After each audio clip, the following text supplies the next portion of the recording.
அன்பார்ந்த அனைவருக்கும் அன்பு வணக்கம். நம்ம சேனல்ல இன்னைக்கு சூப்பரான பெப்பர் காலிஃப்ளவர் ஃப்ரை தாங்க செய்ய போறோம். செய்யறது ரொம்பவே ஈஸி தான். இப்போ வாங்க இந்த பெப்பர் காலிஃப்ளவர் செய்ய ஸ்டார்ட் பண்ணிடலாம்.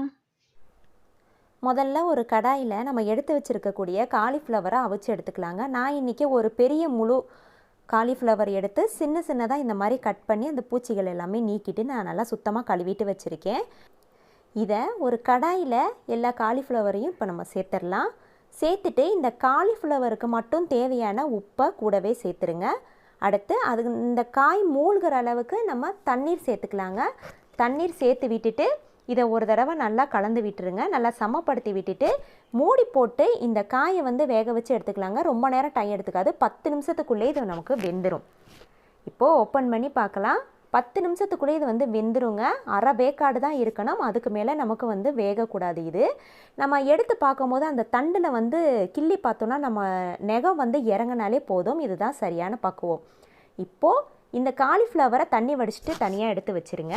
அடுத்து ஒரு பாத்திரத்தில் 1 கப் அளவுக்கு மைதா மாவு சேர்த்துருக்கேன். 2 டேபிள் ஸ்பூன் அளவுக்கு கார்ன்ஃப்ளவர் மாவு, கொஞ்சமாக மஞ்சள் தூள், 1 ஸ்பூன் அளவுக்கு மிளகாய் தூள், அப்புறம் இந்த மாவுக்கு தேவையான உப்பும் சேர்த்துட்டு ஒரு தடவை இதை நல்லா கலந்து விட்டுடலாம். அதுக்கடுத்து இது கொஞ்சம் கொஞ்சமாக நம்ம தண்ணி சேர்த்து இது நல்லா கலந்து விட்டுடலாங்க. ரொம்ப தண்ணியாக போயிடக்கூடாது. இந்த அளவுக்கு இது கெட்டியாக இருக்கணும். இந்த மாதிரி இருக்கணும். இந்த மாதிரி கெட்டியாக இருந்தால் தான் நம்ம காலிஃப்ளவர், அதாவது நம்ம ஆல்ரெடி நம்ம அவிச்சு வச்சுருக்கோம் இல்லையா, அந்த காலிஃப்ளவர் நம்ம அதில் சேர்க்கும் போது அந்த மாவோட அந்த காலிஃப்ளவர் எல்லாமே கரெக்டாக ஒன்றா மிங்கிள் ஆகுங்க. அதனால் முடிஞ்ச வரைக்கும் மாவை கெட்டியாகவே கரைச்சி வச்சுக்கோங்க. இப்போது கை வச்சு இந்த மாவு, இந்த காலிஃப்ளவர் எல்லாமே ஒட்டுக்க கலக்கிற மாதிரி இதை நல்லா பிணைஞ்சு விட்டுடலாங்க. இப்போ பாருங்கள், எல்லா பக்கமும் நல்லா ஈவனாக நல்லா கலந்து வச்சாச்சு. அடுத்து ஒரு கடாயில் எண்ணெய் நல்லா சூடானதோ அடுப்பை கம்மியாக வச்சுருங்க. மிதமான சூட்டுக்கு மாற்றிட்டு இப்போ நம்ம ஒரு காலிஃப்ளவராக இதில் சேர்த்துடலாம். சேர்க்கும் போதே இது எண்ணெய் நம்ம கையில் தெரிச்சிருமோ அப்படின்லாம் பயப்பட வேணாங்க. நீங்கள் தாராளமாக மெதுவாக பொறுமையாகவே இதை நம்ம சேர்த்து விடலாம். ஒரு கொஞ்சம் கூட நமக்கு எண்ணெய் தெரிக்காது. அதே நேரத்தில் இது ரொம்ப நேரம் டைம் எடுத்துக்காதுங்க. ஒரு பக்கம் வெந்து வந்ததும் உடனே நம்ம திருப்பி போட்டுடலாம். கொஞ்ச நேரத்தில் இது சீக்கிரமாக வெந்துருங்க. ரெண்டாவது, இது நம்ம ரொம்ப கிறிஸ்பியாக நம்ம வேக வைக்கக்கூடாது. இந்த அளவுக்கு தான் பக்குவம் இருக்கணும். இது இப்போ எண்ணெயிலேருந்து நம்ம தனியாக எடுத்துடலாம். இதே மாதிரி மிச்சம் இருக்கிற காலிஃப்ளவரையும் நான் 2 பேட்சாக அதில் நான் சேர்த்து நான் பொரித்து எடுக்க போகிறேங்க. அடுத்து இப்போது இந்த பெப்பர் காலிஃப்ளவருக்கு நம்ம இப்போ ஒரு பவுடர் நம்ம ரெடி பண்ணிக்கலாம். 1.5 ஸ்பூன் அளவுக்கு மிக்சியில் மிளகு சேர்த்துருக்கேன். 1.5 ஸ்பூன் மிளகு, 1.5 ஸ்பூன் மிளகுக்கு 1 ஸ்பூன் ஜீரகம் சேர்த்தா சரியாக இருக்குங்க.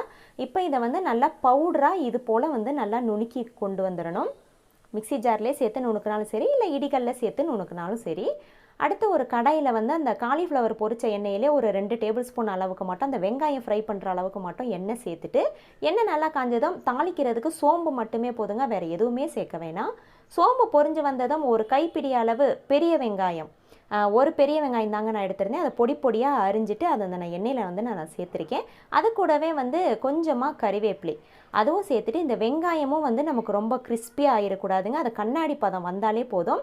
இந்த அளவுக்கு வந்ததும் வெங்காயத்துக்கு தேவையான உப்பு மட்டும் சேர்த்துக்கோங்க. ரொம்ப ஜாக்கிரதையாக சேர்த்துக்கோங்க. மாவில் உப்பு இருக்குது, காலிஃப்ளவர்லேயும் உப்பு இருக்குது. அதனால் இந்த வெங்காயத்துக்கு தேவையான உப்பை மட்டும் சேர்த்துட்டு, இதில் நம்ம அரைச்சிட்டு வந்தோம் இல்லையா அந்த மிளகு ஜீரகம் அந்த பவுட்ரு, அதை இதில் சேர்த்து விட்டுட்டு இதை 1 நிமிஷம் இதை நல்லா இந்த எண்ணெயிலே அந்த வெங்காயம் இந்த எண்ணெயோடையே நல்லா ஃப்ரை பண்ணிடணுங்க. 1 நிமிஷத்துக்கு ஃப்ரை பண்ணாதான் அந்த கலர் நமக்கு அந்த பிளாக் கலராக நமக்கு கிடைக்கும். இப்போது பார்க்கும் போதே உங்களுக்கு தெரியும் எந்த அளவுக்கு நல்லாவே ஃப்ரை ஆகிருக்குன்னு. இப்போது இதில் ஒரு 1/2 டம்ளர் அளவுக்கு தண்ணீர் சேர்த்துக்கலாங்க. ஏன் நம்ம தண்ணி சேர்க்குறோன்னா, அந்த நம்ம காலிஃப்ளவர் இதில் சேர்க்கும் போது அந்த தண்ணியோடு சேர்ந்து அந்த மிளகு ஜீரகம்லாம் நல்லா அந்த காலிஃப்ளவரில் சேர்ந்து வரும். இப்போ கொதிச்சு இந்த அளவுக்கு ஓரளவுக்கு தண்ணி வற்றி இருக்குது பார்த்தீங்களா, இந்த ஸ்டேஜில் நம்ம வறுத்து வச்சுருக்கிற காலிஃப்ளவரை இதில் சேர்த்து விட்டுருங்க.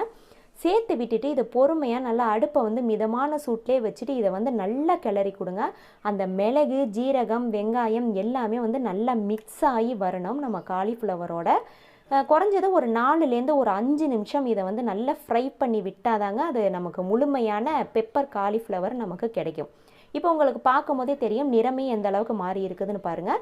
சூப்பரான பெப்பர் காலிஃப்ளவர் நமக்கு ரெடி ஆயிடுச்சு. இது போல் நீங்களும் வீட்டில் ட்ரை பண்ணி பார்த்துட்டு எப்படி இருந்ததுன்னு கமெண்ட்ஸில் என் கூட ஷேர் பண்ணிக்கோங்க. இது தயிர் சாப்பாட்டுக்கு, ஜீரா ரைஸ், கீ ரைஸ்க்கெலாம் ரொம்பவே அருமையாக இருக்குங்க. கண்டிப்பாக ட்ரை பண்ணி பாருங்கள். நம்ம அடுத்த வீடியோவிலே சந்திக்கலாம். நன்றி.